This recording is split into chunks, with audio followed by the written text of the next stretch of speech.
Hello दोस्तों, आज मैं आप लोगों को सिखाऊंगा कि हम लोग डिफरेंट तरीके से वी लुकअप को कैसे कैसे यूज कर सकते हैं। अगर आप लोगों ने अभी तक हमारे लास्ट वीडियो नहीं देखे दोस्तों, लास्ट वीडियो देखेंगे, उसमें हम लोगों ने कुछ वी लुकअप के टाइप्स ऑलरेडी डिस्कस किए हुए हैं। तो अगर आप लोगों ने अभी वो वीडियो नहीं देखी हुई तो दोस्तों मैं उसका लिंक डिस्क्रिप्शन में डाल दिया है, और वहां से वीडियो को जाकर भी देख सकते हैं। तो दोस्तों हम लोगों ने लास्ट वीडियो में कुछ डिस्कस किया था समवित वी लुकअप तक।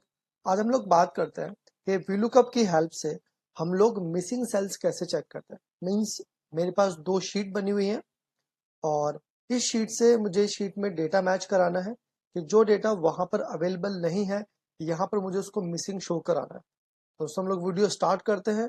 वीडियो स्टार्ट करने से पहले अगर आप लोगों ने हमारे चैनल को सब्सक्राइब नहीं किया, हमारे चैनल पर नए हैं, तो दोस्तों हमारे चैनल को सब्सक्राइब करें। चलिए दोस्तों हम लोग वीडियो को स्टार्ट करते हैं। तो मेरे पास एक शीट बनी हुई है जिसमें हमें मिसिंग सेल्स को चेक कराना है। तो यहाँ पर मेरा क्या है कि एक डेटा बना हुआ है जिसमें मेरा स्टेटस है कि डेटा मेरा डिलीवर्ड है या रिटर्न है या कैंसल्ड है, और दूसरी शीट में जो डेटा मेरा सक्सेसफुली डेटा कैंसल रिफंड है, वो दूसरी शीट में भी डेटा बना हुआ है। अब मुझे दोनों में मैच कराना है कि डेटा इसमें मिसिंग डेटा कौन कौन सा है, वो मुझे यहाँ पे चेक कराना है। दोस्तों कैसे करेंगे ध्यान से देखेंगे। इक्वल्स टू वी लुकअप लगाएंगे हम लोग यहाँ पे। अब मुझे जो डेटा चेक कराना है वो मुझे डेट के बेस पे कराना है, तो मैं डेट पे क्लिक करता हूँ, कॉमा लगाएंगे। अब जो मेरी टेबल है, सेकंड ऑप्शन हमारा टेबल सेलेक्ट करने के लिए होता है। तो अब जो मेरी टेबल है वो टेबल ये नहीं है, टेबल मेरा सेकंड शीट का डेटा है जहां से डेटा मुझे चेक कराना है। तो मैं इस पूरी अपनी टेबल को क्या कर लूंगा दोस्तों, सेलेक्ट कर लेंगे। सिलेक्ट कर लेंगे। अब मुझे शीट को क्या करना है, फॉर्मूले को ड्रैग करना है। तो मैं सेल्स को F4 की प्रेस करके सेल्स को लॉक कर दूंगा। अब कोमा लगाएंगे। अब मुझे क्या चेक करना है, स्टेटस चेक करना है। तो अगर आप ध्यान से देखेंगे यहाँ पे स्टेटस कॉलम नंबर 2 पर आ रहा है, तो यहाँ पे मैं 2 लिखूंगा, और एग्जैक्ट मैच के लिए क्या करेंगे, यहाँ पे 0 लगाएंगे, ब्रैकेट ऑफ कर देंगे और एंटर कर देंगे। तो यहाँ पे देखते हैं हम लोग, इसको ट्रैक कर देंगे तो डेटा मेरा आ गया। जो डेटा यहाँ पे दिखा रहा है वो ऑलरेडी वहां पर है। लाइक 11 का डेटा चेक करना है, तो यहाँ पे 11 यहाँ पे है नहीं दोस्तों, 12 से स्टार्टेड है। अब यहाँ पर जो ये हैश नॉट अवेलेबल का एरर आया हुआ है, इसकी जगह अगर मुझे मिसिंग समथिंग कुछ भी शो कराना है तो कैसे कराते हैं, ध्यान से देखेंगे। इस फॉर्मूले से पहले मैं यहाँ पे चलाऊंगा if error formula. If error क्या काम करता है, यदि कोई एरर आया हुआ है तो उस एरर की जगह आपको कोई चीज शो करानी है, दिखानी है, तो आप दिखा सकते हैं। तो मैंने इफ एरर लगाया, ब्रैकेट ऑन करी, और फॉर्मूला जहां पे हमारा खत्म था उसके लास्ट में जाकर कोमा लगाएंगे। अब मुझे यहाँ पे क्या कराना है, क्योंकि दोस्तों यहाँ पे दिखा भी रहा है कि वैल्यू इफ एरर, कि अगर फॉर्मूले में एरर है तो मुझे वहां पे लाइक डबल कोटेशन में यहाँ पे डालता हूँ मिसिंग दिखाना है। ठीक है, ब्रैकेट ऑफ किया, एंटर किया। अब जहां जहां भी मेरा एरर है, और मैं यहाँ पे जब डबल क्लिक करके उसको ट्रैक करता हूँ, तो आप देखेंगे दोस्तों यहाँ पे मेरा क्या लिखा हुआ गया, मिसिंग लिखा हुआ गया, यानी ये डेटा मेरा दूसरी शीट में अवेलेबल नहीं। ठीक है दोस्तों, अब हम लोग बात करते हैं, नेक्स्ट पे चलते हैं हम लोग, यूनिक वैल्यूज हम लोग कैसे किस तरह से हम लोग फॉर्मूला चलाते हैं। दोस्तों मेरे पास एक शीट बनी हुई है जिसमें मेरे पास प्रोडक्ट के साथ मॉडल और उनकी क्वांटिटी है, उनका अमाउंट है।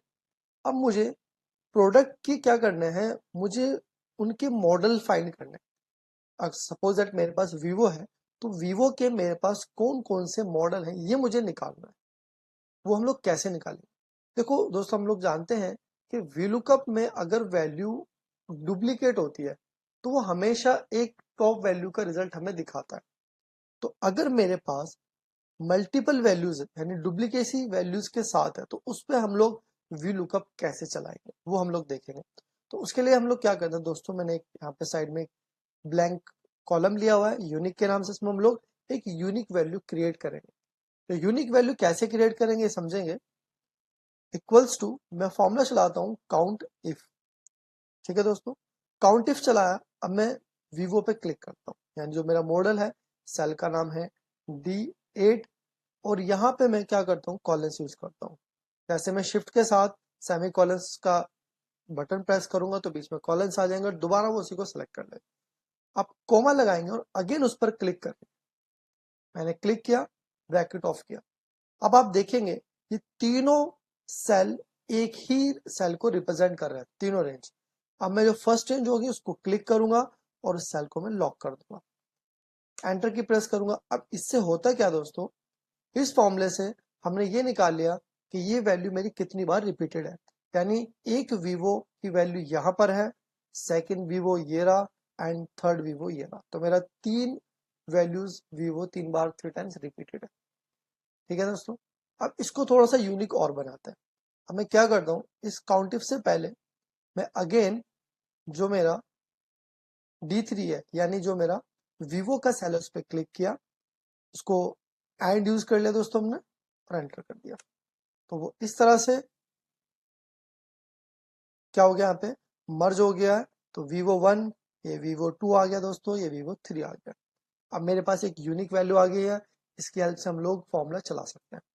अब कैसे करेंगे, यहाँ पर फॉर्मूला चलाएंगे इक्वल्स टू VLOOKUP। अब पहली वैल्यू दोस्तों मर्ज करके है, तो मेरे पास जो प्रोडक्ट है वो Vivo है, उस पर क्लिक करेंगे, इसको हम लोग क्या कर देंगे, लॉक कर देंगे, क्योंकि इसको मुझे मूव नहीं कराना। और एंड लगाएंगे, और जो मैंने 1 2 3 लिखा हुआ है इस पर क्लिक करेंगे और अगेन कोमा लगाएंगे, और अपनी पूरी टेबल को हम लोग सेलेक्ट कर लेंगे, कोमा लगाएंगे। अब मुझे क्या निकालना है, मॉड्यूल निकालना है। तो कॉलम नंबर 3 आ रहा है, unique product and module, comma 3 comma 0, bracket off करके दोस्तों एंटर कर देंगे। और अब मुझे शीट को भी क्या कर देंगे हम लोग, लॉक कर देंगे, क्योंकि हमें सेल को ड्रैग करना है। इसको F4 की प्रेस किया, एंटर कर देंगे। तो अब यहाँ पे इसको ड्रैग करते देखते हैं हम लोग, तो यहाँ पे मेरा Vivo के तीनों मॉडल आ गए। अगर मैं यहाँ पे चेंज करता हूँ, इसके जगह मैं यहाँ पे MI करता हूँ, इसको MI करता हूँ, अब देखेंगे यहाँ पे मेरे MI के मॉडल भी आ गए। ठीक है दोस्तों, तो इस तरह से हम लोग अगर डुप्लीकेट वैल्यूज है उसको हम लोग यूनिक बनाकर भी हम लोग VLOOKUP चला सकते हैं। अब हम लोग बात करते हैं नेक्स्ट VLOOKUP की, कि मेरे पास एक टेबल बनी हुई है और मैं किस तरह से सारा डेटा एक ही फॉर्मूले से निकालूं, वो मुझे फॉर्मूला चलाना है। तो सबसे पहले आप लोगों को करना क्या है कि जहां पर फॉर्मूला चलाना है वहां से मैंने सेल्स को सारा सेलेक्ट कर लिया दोस्तों। अब यहाँ पे फॉर्मूला चलाना है, फॉर्मूला चलाएंगे हम लोग इक्वल्स टू VLOOKUP, और लुकअप वैल्यू मेरी ये है, इस पर क्लिक करेंगे, कॉमा लगाएंगे, टेबल एरे के लिए अपनी पूरी टेबल को दोस्तों सेलेक्ट करेंगे, एंड कोमा लगाएंगे। अब क्या करना है, अब मुझे कॉलम नंबर 2 3 4 5 सबका रिजल्ट मुझे दोस्तों यहाँ पे चाहिए। तो हम लोग कर्लिंग ब्रैकेट ऑन करेंगे, 2 लगाएंगे, comma 3 comma 4 comma 5 comma 6 comma 7। तो 7 कॉलम्स हैं, 7 कॉलम लगाएंगे, कर्लिंग ब्रैकेट ऑफ करेंगे, कोमा लगाकर हम लोग 0 लगाएंगे। अब दोस्तों डायरेक्टली एंटर आप लोगों को नहीं करना है, एंटर करना है कंट्रोल शिफ्ट और एंटर कर देना है। तो आप देखेंगे हमारा सारा डेटा यहाँ पर आ गया।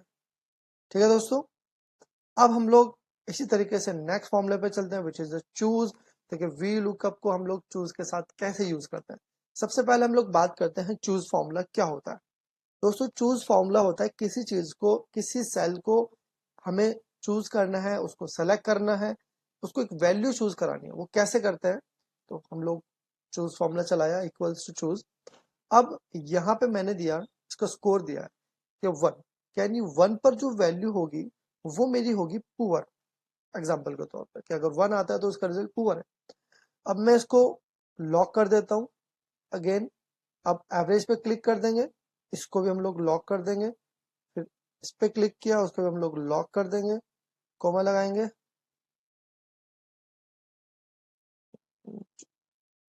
ठीक है, इस पे क्लिक किया, उसको भी हम लोग लॉक कर देंगे, कॉमा, फिर एक्सलेंट पे क्लिक किया, उसको भी हम लोग लॉक कर देंगे, ब्रैकेट ऑफ करेंगे और एंटर कर देंगे। ठीक है, अब सपोज दैट मैं इसका पॉइंट यहाँ से चेंज कर देता हूँ, मैं इसको कर देता हूँ 4 एंड, तो आप देखेंगे दोस्तों वो एक्सीलेंट हो गया। इसको 1 कर देता हूँ तो यहाँ पे चेंज हो जाएगा इस तरह से। ये हमने यहाँ पे वैल्यू क्या कर दिया, इसको चूज कर दिया। अब हम लोग क्या करते हैं कि मेरे पास एक टेबल बनी हुई है जिसमें नेम और जोन दोनों मेरा क्या है, यहाँ पे मर्ज है। ठीक है, नेम और जोन मेरा मर्ज है, और कॉलम नंबर 2 पर मेरी सैलरी है। तो हम लोग यहाँ पर किस तरह से VLOOKUP विद चूज चलाते हैं देखेंगे। तो दोस्तों हम लोग यहाँ पे चलाएंगे इक्वल्स टू VLOOKUP, और यहाँ पे हम लोग इस पर क्लिक करेंगे, कॉमा लगाएंगे। अब यहाँ पे टेबल अरे के लिए मैं टेबल को चूज करता हूँ, तो मैंने यहाँ पे चूज फॉर्मूला चलाया है। अब इसके अंदर दोस्तों हम लोग कर्लिंग ब्रैकेट ऑन करेंगे। अब मेरे पास क्या है, ये कॉलम है 1, ये 2 है, तो यहाँ पे 1, 2 लगाएंगे, ब्रैकेट ऑफ करेंगे। मैंने 2 कॉलम्स को लिया है। अब पहले कॉलम के लिए हम लोग कॉमा करे क्लिक करेंगे, हम लोग नेम को सिलेक्ट कर लेंगे दोस्तों, ठीक है। अब इसी तरह उसके बाद हम लोग एंड लगाएंगे और अपने जोन को सिलेक्ट कर लेंगे, ठीक है दोस्तों। अब कॉमा लगाएंगे। अब मैंने वैल्यू दे दी है, अब वैल्यू 2 मांग रहा है, तो उसके लिए मैं यहाँ पे सैलरी को सिलेक्ट कर लेंगे और ब्रैकेट ऑफ कर देंगे। अब यहां से हम लोग कॉमा 2, कॉलम नंबर 2 बनेगा, 2,0 ब्रैकेट ऑफ। अब दोस्तों यहाँ पर भी आपको डायरेक्टली एंटर नहीं करना है, कंट्रोल शिफ्ट एंटर के साथ ही आप फॉर्मूला चलाएंगे। तो ये दोस्तों हमारा रिजल्ट इसलिए नहीं आया क्योंकि इसमें बीच में हाइफन का सिंबल भी है।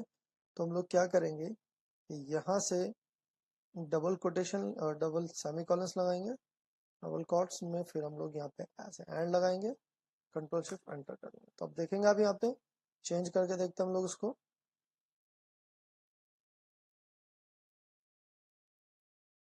लोग यहाँ पे इसको सी की जगह बी करके देखते हैं दोस्तों, तो डेटा मेरे यहाँ पे चेंज हो गया। तो इस तरह से दोस्तों हमने VLOOKUP विद चूज चलाया है। इसी तरह से हमने अलग अलग 2 पार्ट्स में इस वीडियो को डिवाइड करके बनाया।